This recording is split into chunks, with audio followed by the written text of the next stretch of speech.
Good morning. It is Monday, February 8th. And yesterday, we finished at First Lutheran our 21-day racial equity challenge.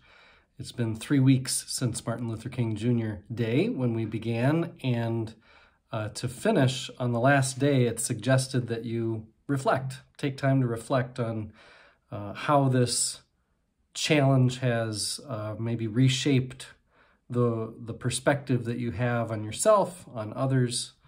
It said at the very beginning of this, it said the point of the racial equity challenge is to simply make a habit of doing something every day to broaden your perspective, identify topics for deeper learning on your own, and better equip yourself to act for racial equity. So those are my 3 categories. Number 1, broaden my perspective.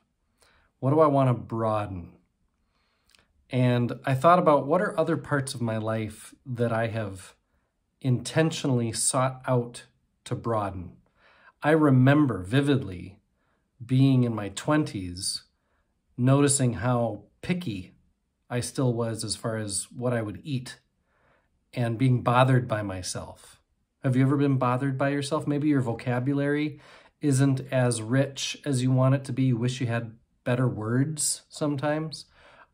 I wanted to be able to sit down anywhere and not be afraid of the food placed before me. I have a terrible story about being a baby pastor. I wasn't ordained yet, but I got to wear the collar on internship.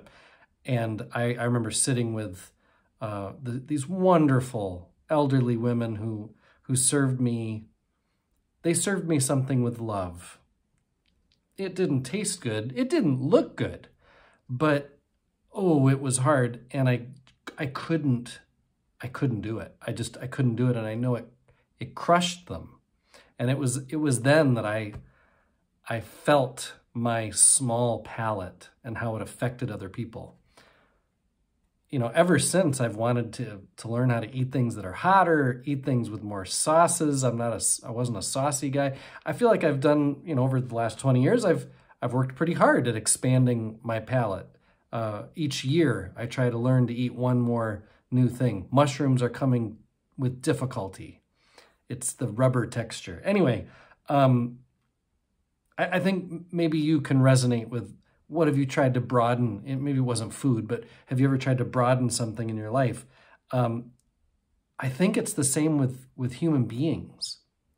That as much as I never assumed or imagined that the upper Midwest table, what goes on a table up here is everything there is, that there couldn't be wonderful things to bring in from other parts of the world or other parts of the country.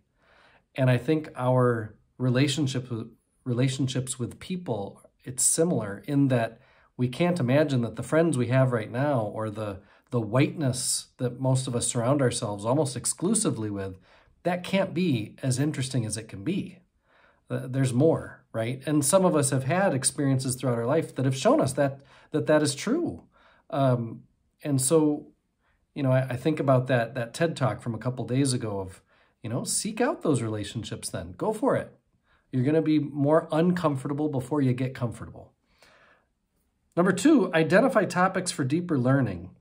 Ever since I listened last summer to the 1619 podcast from the New York Times, I was just amazed at the role of enslaved people in building our country and its economy. That it's such an enormous role, that African Americans, that enslaved peoples were so responsible for the wealth that really was the propulsion for our nation to become a leader in the world. I was never taught the role of enslaved people in our early economy and how that then was perpetuated over generations and centuries. And so I'd like to learn more about that. And so I found a book by Thomas Sowell, Discrimination and Disparities. I'm interested. And so that's my topic for deeper learning. And then the third thing is better equip myself to act for racial equity. You know, am I going to be one who's going to be writing articles in magazines or something about this? Probably not. Am I going to preach about this every week from the pulpit? No, that's not what every text is going to lend itself to. You know, how does a pastor, how does Jason Stanton act for racial equity living in La Crosse, Wisconsin?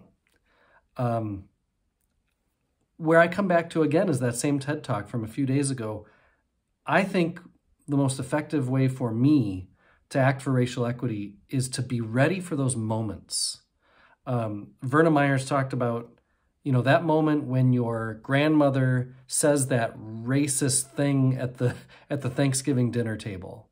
In my case, it wouldn't be grandparents. My grandparents are all dead. But when that friend or extended family member that maybe I only see sometimes, and it feels uncomfortable to say, hey, that's really not the way we talk about that. I'm sure that's not how you really feel, or maybe that's not your best way to regard other human beings, something like that. I would love to be so informed on current topics and historical ideas that I could thoughtfully and helpfully be present in those moments rather than what I typically have done, which is just sit not in the corner necessarily, but I'll just stand there and be like, you know, which is kind of going along with it.